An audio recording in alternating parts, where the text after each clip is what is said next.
What's happening, Moto heads? We're headed to Detroit. It's 2:50 East time. That's awesome. I love new series. I don't know if that's a real word, but series. Because it's just the unknown. It's like new riders. How do they look? I mean, the West was fun at Anaheim, right? So we get to do it again with the East. That makes spread them, I think, very hard because I don't know what everyone's riding like right now. So we have 7 250 East spreads and 3 450 spreads for you. Don't forget, if you get all 10 right, you get $2,500. We do have a championship going, so you have to play every week and be consistent. That's how you win a title. Go to brop.com, BRAPPP.com to play.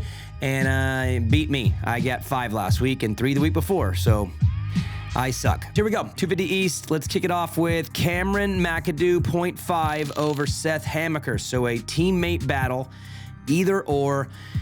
Man, McAdoo's a vet. I kind of trust him. He just seems to know how to do these things when he's healthy, which he is. But Seth Hammaker's that sneaky dude who just shows up and it's like, oh yeah, him. And he's like leading or top 3. So I'm going to take Hammaker just because I think he's going to kind of just shock us. That's what he does at the beginning of championships. He's done that a few times, and he's going to be good this weekend. So Seth Hammaker covers the spread.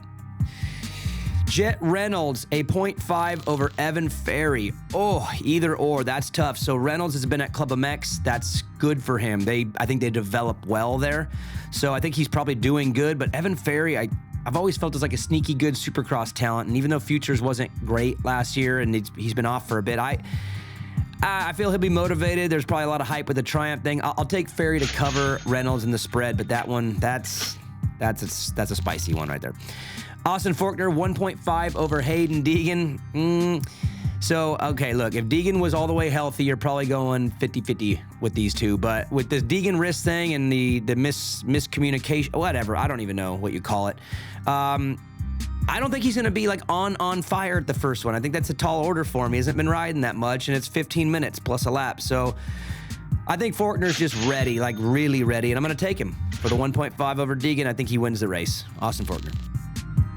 Jeremy Martin, 2.5 over Jalek Swoll. So Swoll is a really good starter, so I trust him to be like up there. He's, no matter what, I don't know what the Triumph bike is like, if it's fast or not, but he'll get a start. He's just good at that. And J-Mart, I think, is actually, from what I understand, going really fast and solid and ready. So at 2.5, I mean, over the course of 30 minutes on an outdoor, yeah, but I think on a Supercross with starts being so important, I'm going to take Jalek Swoll to cover the spread due to a good start in the main.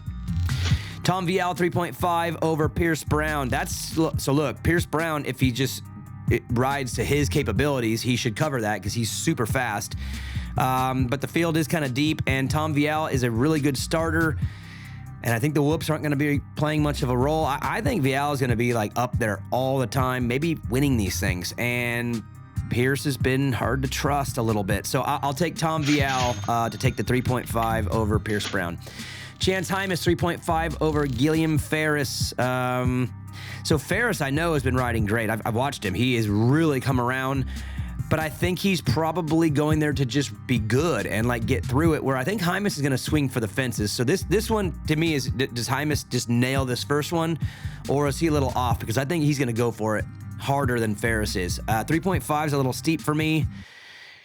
I'll take Ferris to cover. I think he's just going to be solid, and Hymas is going to be good too, but field's deep, so I'll take Gilliam Ferris. Max Anstie, 4.5 over Dax Bennick. Wow, I mean, I'm buying into the Anstie hype pretty heavy here, but Dax is good. He's going to be a really good rookie, I think. 4.5 is too much for me. I'll take Dax Bennick to cover the spread, but man, I like him, so that might be emotional. 450 time. Jett is a 0.5 over Chase Sexton, so that's an either or. 20 minutes for Jett is a good thing. Like, he needs time to be able to like get going and do his thing regardless of the start, and he's going to probably be a better starter this week. I say Jett. I don't think he wins it. I'll tell you why in a second, but I think Jett Lawrence covers Chase in a one-on-one this week. Cooper Webb is a 1.5 over Jason Anderson, and Anderson's winning the race, so there's your spread. I just have that weird feeling, and I get that a lot, and I'm wrong a lot too, so sorry. But Jason, I'm feeling you for the weekend, and he's going to cover the spread. Last one, Eli Tomac is a 2.5 over Aaron Plessinger. Man, I want to buy into AP. It's Detroit. He needs to get one back there. It would be justice for him. But Eli Tomac is going to be really good this weekend too, but I don't have him winning. I have 3, 4. I'll take Plessinger to cover the spread because I think they're going to be one off each other. They'll either be 4-5 or 5-4 or 5-6 or 3-4, but I think they're only one spot apart, so I'll cover the spread with Aaron Plessinger. That's my 10. I suck, so don't do what I did, but at the same time, everyone's going to get lucky at one point, and maybe it's me this week. So brap.com, BRAPPP.com, get that 25 hun. See you next week.